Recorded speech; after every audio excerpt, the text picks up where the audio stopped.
Hi, this is Dr. Carl Goldkamp. A few things I have to say. One is, we personally are involved both as a lifestyle, the ketogenic diet, but also through my 16 years of clinical practice of what is effective. What do people need to take sometimes, all the time, to support their ketogenic diet? You'll get bits and pieces of this ongoing week after week.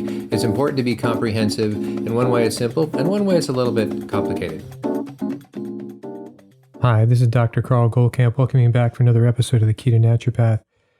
Today's topic is going to be one that's full of a lot of detail, and let's go slowly over this. It's been requested a lot. It's sort of an obvious request, but it's not necessarily an easy podcast to do because it's tedious. It has to do with a lot of little details that people ask about.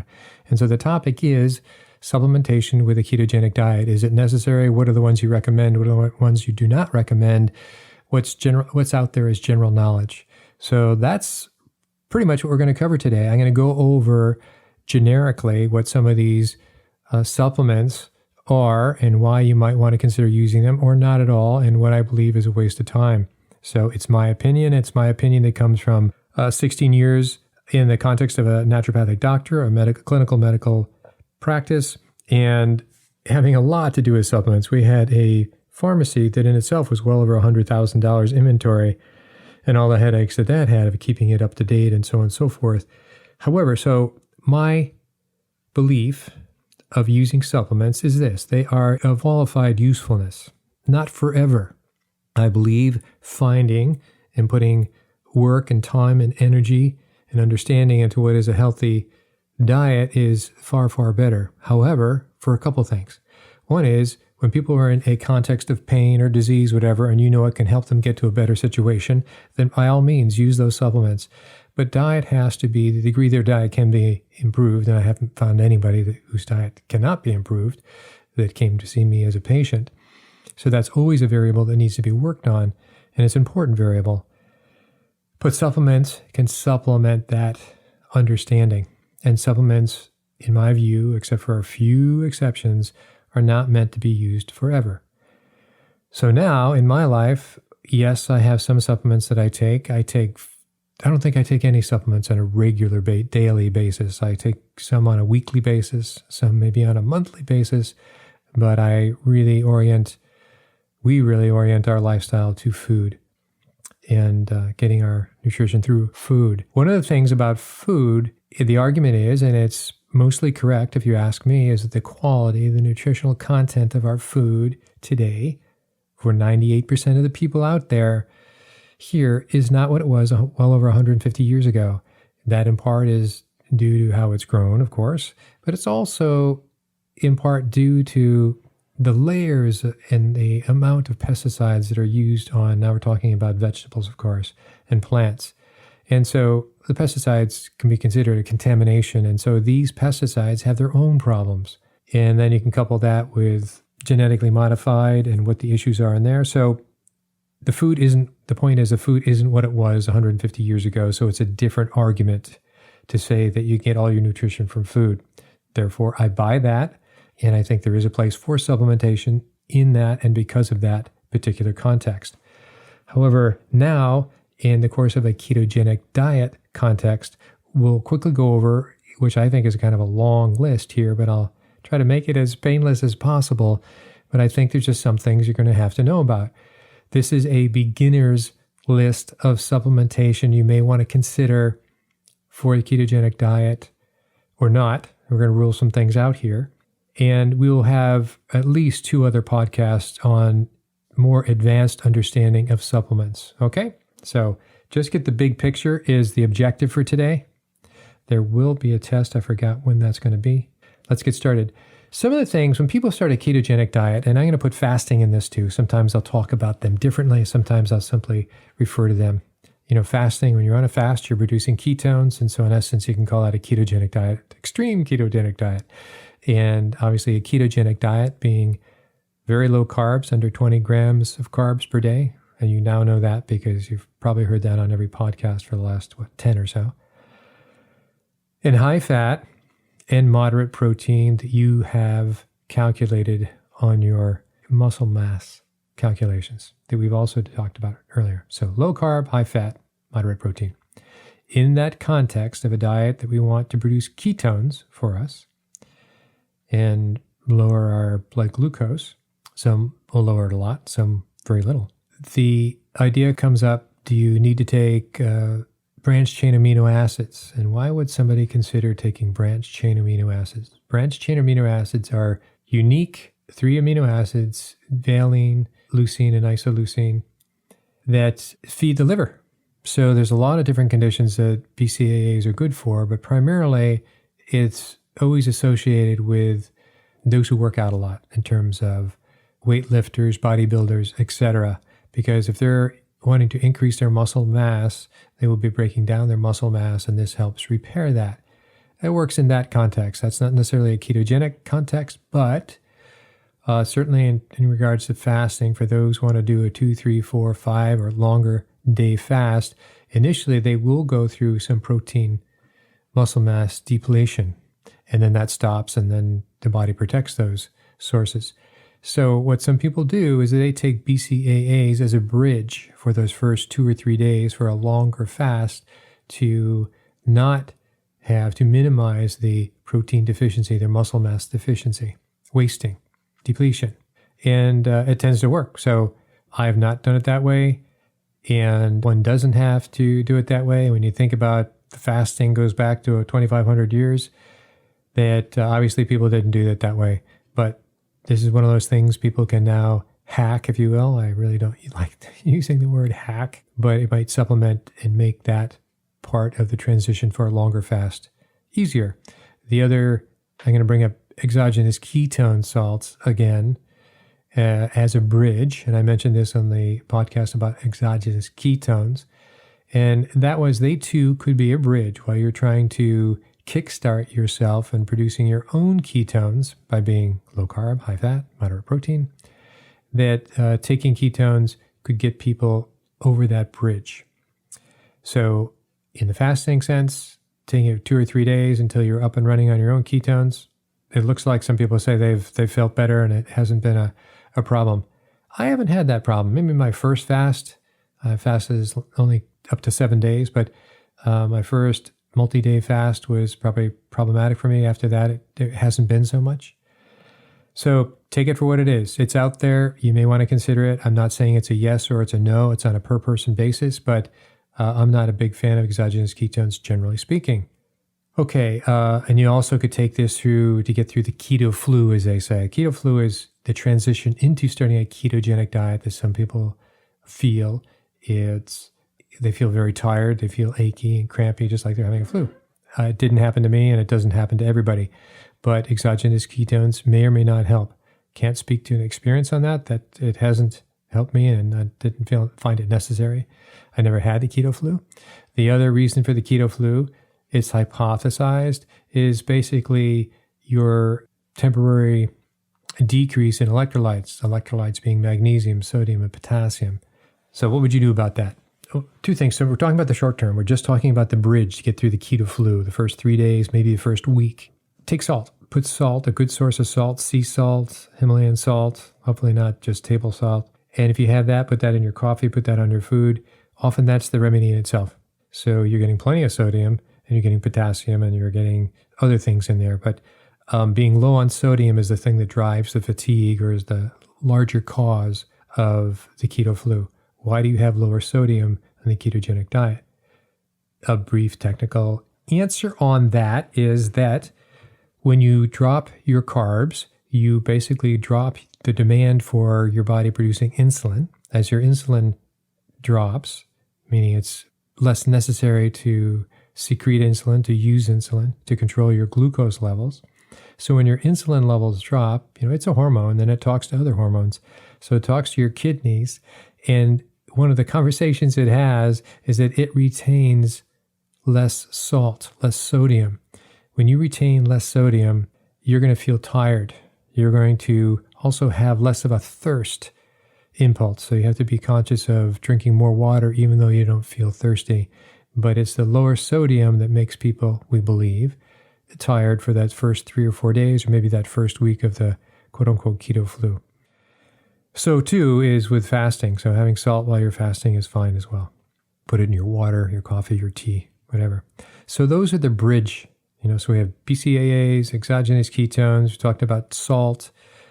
Long-term ketogenic diet, however, also depletes, and this is now well documented in a number of studies, and you can Google it or PubMed it or whatever you want to do, and you'll find it's magnesium. Magnesium tends to be low, if not depleted.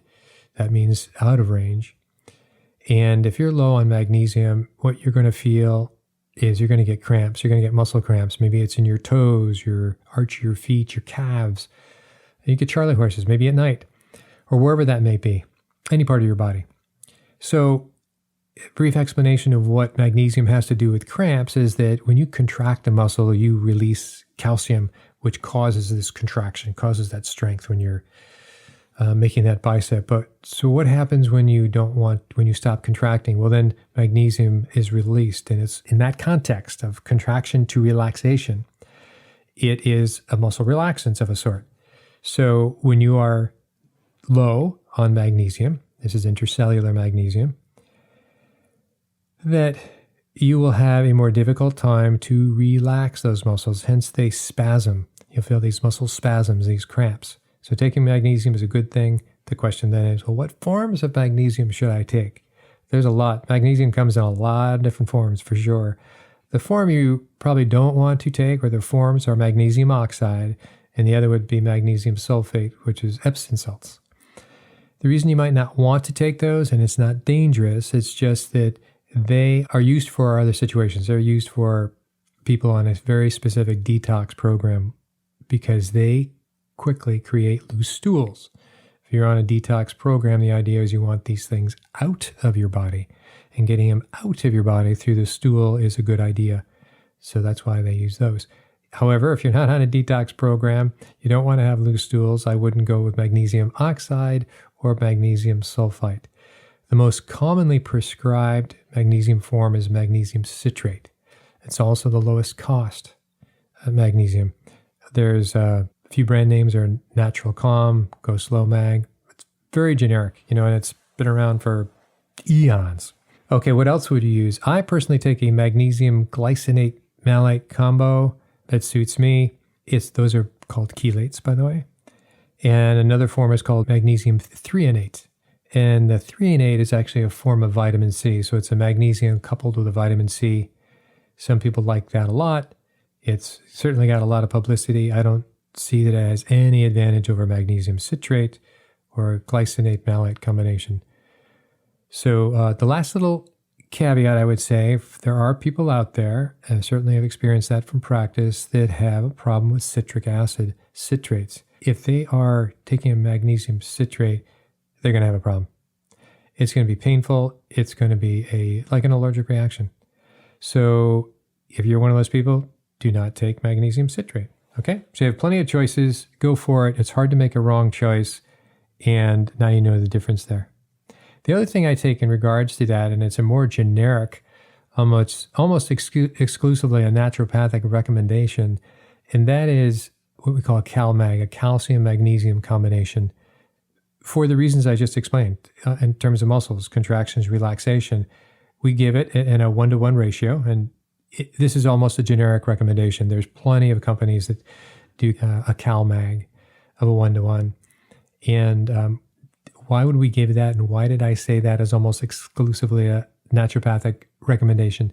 It's because when people would report cramps from their day-to-day, a great supplement to give that had almost no downside at all and had a great upside for cramps, muscle cramps in particular, muscle spasms, was CalMag. So feel free to look for that one.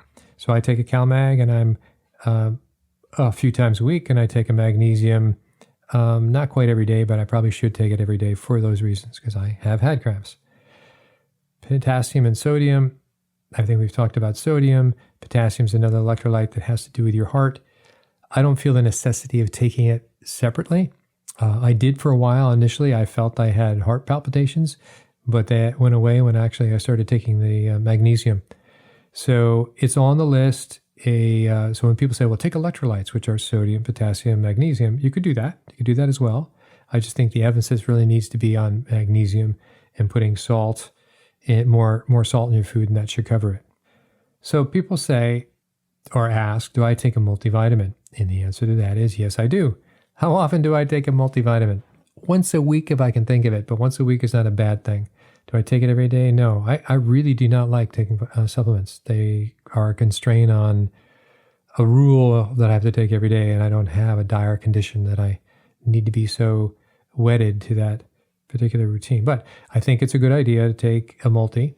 And so without going into every little thing that's in a good multivitamin, I'm going to say this. It has vitamins. I'm going to break down some of them that I think are interesting to have. Certainly a long array of minerals, with selenium and iodine and biotin in there and all the others. But also it should have a group of carotenoids. So what are carotenoids? Carotenoids are the colored pigment that comes in vegetables like your yellows and your reds and your greens and your blues. So it's the colors.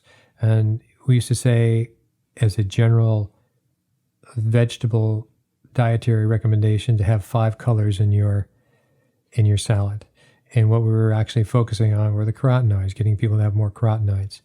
Why are carotenoids important? Well, as you get older, and this is only a few people are predisposed to a thing called macular degeneration. It's when your macula, the back of your eye, tends to not get all the nutrition it needs. And so what happens is that you'll get blind spots right in the middle of your vision, not peripheral. You'll keep your peripheral vision, but you're straight ahead. And it's not the same as floaters. You'll get exactly what you're looking at. You cannot see. So you're sort of having to look at the side of your eyes. They find that, and this is out, 20, 30 years, so it's not new information. The carotenoids are a great prevention. You could generalize and say it's antioxidants in general, but carotenoids are antioxidants, by the way. So taking carotenoids, a mixed carotenoids would be a great thing. And I think, especially in the context of a ketogenic diet, there are some carotenoids through meats and fish and so on, but they mostly come through the colored veggies. So you may be low on that. All right, now for some specific vitamins that I think that I have to take. And the reason I have to take these is because I'm genetically predisposed to a certain deficiency. And so do I know about this? Because it's in a field called nutrigenomics. So basically you can get your, certainly 23andMe does this now, and Ancestry does this, complete DNA raw data that you can get and have that analyzed. But before that happened, what we did is we simply, Quest Labs would do this test, and now C Corp or any lab will do a genetic test. So you can get it one way or the other. And certain people have certain polymorphisms. So polymorphism is a mutation. It's a mutation in the population that is common enough not to be considered an unusual population. So they call it a polymorphism, means that there are many variations of a particular enzyme or a string of proteins in humans. And some combinations are very efficient at doing their job, converting A into B, and some are not very good at converting A into B. So one of those polymorphisms that are the worst to have, I have it, and I have it on both of my alleles from my mom and from my dad. And so that problem is about methylating. I can't methylate folic acid very well, and I can't methylate B12 very well. Well, the good news is, so it really doesn't matter much of my diet, and people really don't know where methylated folic acid comes from. We all know that folic acid comes from, dark green leafy vegetables like spinach, and that's where it first was isolated. But so I take a methylated folic acid called 5-MTHFR, because MTHFR is the name of the enzyme that I have a very inefficient form of. So it's called 5-methyltetrahydrofolate. So I then take a methylated folate about once a week. I probably should be taking it 2 or 3 times a week. I don't like taking supplements. You heard that before? And I also take a B12 methylcobalamin for these particular reasons. You don't have to take it, but I feel it's been helpful. It's associated with things like high rates of infertility, schizophrenia, depression, autism for sure. Actually, it was the first time when I was working with autistic children And getting blood work on autistic children, that was a trip, but you needed to do it. So I found that they had the highest correlation of any of my patients where it was with the MTHFR, homozygous, meaning from their mom and from their dad. And these are the problems. They had other issues as well, so it wasn't just this alone, but this was a big deal. Okay, so I hope you understand that. There can be a podcast on going over one's genes. We're probably going to cover it in the newbie conversations with Brian, Keto Newbie with Brian, and have him go through the 23andMe download, and we'll analyze some of the genes he may or may not have. Okay? There's people want to hear what are the new and great supplements.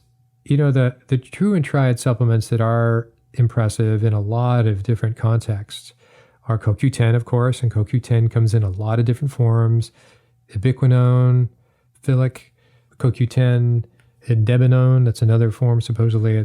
So what are all these? Let's just call it CoQ10. What do all these do? They basically are very specific for your mitochondria, or your respiratory chain. And it really does make a difference. And I've seen this in a number of heart patients that you give them, and this is now common knowledge. This is easy to Google, but it certainly goes back more than 20 years of CoQ10 with a number of heart conditions. Magnesium, by the way, is also good for heart conditions if you're low. But CoQ10 was really helped people regain a lot of strength in that condition. Generally, it's right up there with CoQ10. Resveratrol was another one. Resveratrol is expensive, and the doses had to be so high, I just eliminated it from our inventory, and it was just too much of a trendy, overhyped supplement. But when you look at the research, it looks like, gosh, but I just never saw the effects. So CoQ10, and this next one that I have experience with is called nicotinamide racemide. And there's a number of companies that make this. The one that we use does come from Thorne, called Niacil, because that's the first company I've singled out. Well, I'm going to work up the sheet, and there'll be another number of companies you can get this from. But Niacil is interesting, and it's a mitochondria supportive supplement, and it does make a difference. And so when have I noticed this? I noticed it in working out. It seemed like, if you're working at that edge of these are my limits, and you have a pretty thorough workout, you go in knowing it's going to be a hard workout for your hour or however long you can be in there, or longer or whatever, and you come out tired. This sort of removed a lot of that.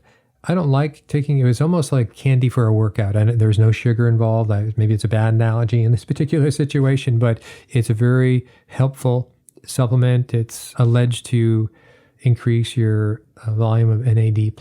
Why would you care? NAD+ is associated with a lot of anti-aging mechanisms, but again, it comes back down to mitochondria. I would look at that one. I'm not going to go mitochondria plus crazy here, because this is what the whole ketogenic diet is about: restoring what they call mitochondrial biogenesis, making newer and better working mitochondria and getting rid of the old ones. But that was an interesting supplement. I experienced good things, and when you look into it, it does decline as we age. So does CoQ10. That's why both of those ones are very helpful to take.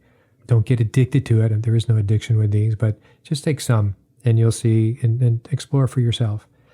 It's very hard to get at a toxic level. You couldn't afford to get at a toxic level, actually.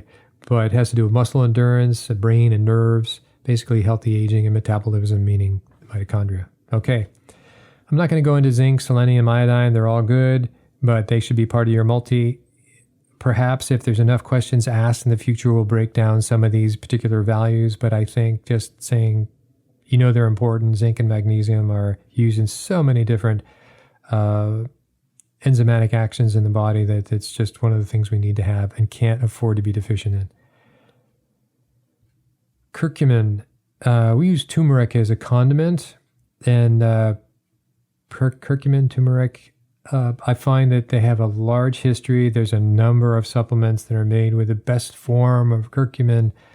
I've given up on that. I'm not going to be spending my money on supplements. However, we have turmeric from Trader Joe's that we put in our coffee, we put on our chicken, we put on a lot of our food, put it in our fat coffee that we have so that's something, but I don't go nuts over it, and I don't take it as a supplement. Feel free, if you want to do that, do that. We make our own bone broth. I think that's a great thing to do. So if we eat meat, we keep the bones. They accumulate. We actually go out and buy marrow bones. We have them at Whole Foods, sliced down the middle, so we can smoke the cut open marrow bones. We save that fat. We then use those bones and we boil those bones in a slow cooker for about 2 or 3 days. The nice taste that comes out with a smoked marrow bone is amazing. And we throw in the other bones we've had from various steaks or even chicken. We save the chicken bones because you have your collagen. This is the reason you're doing this, is your collagen. So bone broth is not just collagen, by the way. It has a lot of collagen. It has a lot of different forms of collagen. That's why you're doing bone broth. But it also has a lot of very absorbable minerals, certainly calcium, magnesium, and so on, that have made up the matrix of your bones, okay? So that's why we do that. We put it in jars after we make it, and we pull out a jar every so often and maybe have an after-dinner tea of bone broth or in the afternoon as a soup alternative. Others that we keep around ubiquitously, and one is N-acetylcysteine, NAC. Why do I do that? That's kind of the ultimate anti-inflammatory, very quick anti-inflammatory. So if I was going out to a party at night, which I don't do that much anymore, and if I felt I'd be having more alcohol than I wanted to, or any of that, or there's going to be a lot of smoking or so on, I would probably take a few NAC before I went out and maybe a few when I got back, and that helps the liver a lot. I'll leave it at that level of understanding. It does a lot more than that. It helps with glutathione regeneration and reduction, I should say. DGL is another one, diglycerated licorice. This is not necessarily a ketogenic only supplement. It's basically for heartburn, because heartburn often comes from taking coffee, alcohol, chocolate, and I'm forgetting one, coffee, alcohol, chocolate, mint. And what this does, and so those 4 things, and they're classic, tends to relax your upper esophageal sphincter, that is right below your epiglottis and your throat. So when it relaxes it, meaning it opens it, you'll get a reflux and you'll get that sense of heartburn. DGL coats your esophagus and your stomach and balances that whole mechanism. So it's a nice, easy thing to do. You could have a ton of it. I don't think it's any toxicity at all. You'd have to eat a truckload of it. But it's one of those ubiquitous supplements I have. We take plenty of water. I have plenty of water. And actually it's hard for me to drink water because I don't remember to drink water. Seldom even when I go out in the gym, unless I'm really a hard workout. And of course I use my C8 because I like the triglycerides, the caprylic acid triglyceride, because that helps making ketones. That's my short list. So some is unique to starting a ketogenic diet and to fasting. Others are just supplements generally mentioned. One of the things I wanted to mention is people ask about sweeteners. I use stevia, and stevia has slightly different forms. Some are bitter and some are not bitter. You're going to have to figure out what works for you. So what works for me is stevia from a company named Protocol. That just works for me. From practice, I am strongly against anybody being on artificial sweeteners. I'm not saying bad. I'm telling you that there's a lot of problems that are caused by sucralose, which is Splenda, and aspartame, which is Equal, NutraSweet, etc. It's just bad news. Also, in the keto world, people are, so what should I use? They'll cook with erythritol. Erythritol does not work for me. And since Judi likes to cook, we've tried erythritol, and I would put it right up there with bogus. It does not work for me. I don't want it in my food. Out. Then people say, well, if not erythritol, what about xylitol, which is a natural, comes from birch bark, or at least it did initially. It's a sugar alcohol. I used to there's like Lifesavers and gum that came with xylitol, and that was about as far as I went with xylitol. We also have tried to cook with xylitol, but for whatever reason in this context, it just doesn't work with me. What does that mean? It affects my bowels. We'll go that far. So I like stevia, and Judi does not. So sometimes it compromises, and if we're making something special, we'll do a little xylitol with a little stevia, and that's about as far as it goes. So I think that's good to know. Please do not use artificial sweeteners. Take that seriously. Put it right up there with pesticides. Do you want to take pesticides on a per teaspoon basis? No. Well, don't have sweeteners in this way. One little extra comment, and I really don't want to dig other people's perspectives, but you'll find when you go on to different keto sites, one topic that all of them do not want to talk about is what they call food quality. They don't want to talk about genetically modified foods. They do not want to talk about artificial sweeteners. In fact, they'll recommend artificial sweeteners to get people off of sugar. I would say that first step, if that's absolutely the way they have to go, they getting off of sugar and they have to go to, and stevia and xylitol combination didn't work for them, then okay. But long term, you're asking them to take a little bit of poison to get away from the sugar. So I think it's a very dicey choice to recommend. However, I understand that recommendation. But you'll find that there's a deafness about artificial sweeteners. They just don't go there. They're not going to talk about it. They're not going to talk about GMOs, and they're not going to talk about non-pesticided, what I call non-contaminated veggies, or not going to talk about quality of beef. That's so I don't know why nobody wants to talk about that, but from a naturopathic perspective, we are all about food quality, and that's a very important point. We'll explore this as we go down the road, but just keep in mind that's a choice. And we are not all of the same voice all the time. And this is one of those times in which we differ in our recommendations. So with that, I am going to close for today. And, what I want to put out there is that we're trying to give one little nugget at a time in these podcasts in the Facebook group. So if you have any questions, feel free to email me at Karl, Karl, at salamander-bay.com. Salamander, SALAMANDER-BAY.com. Karl at salamanderbay.com. Feel free to join our Facebook group, which is called Keto Naturopath, as is this podcast. And soon we'll be having interviews on this podcast. And soon we'll be having a blog that will correspond to the deeper topics we're talking about here. I hope to hear from you. I hope to see you at one place or another. And have a good day. Thanks for listening. For anybody who has any questions, feel free to contact me on our Facebook group, Keto Naturopath. Same name as our podcast. I'm open to any questions, and we plod through the good and the bad, the difficult and the easy, week after week.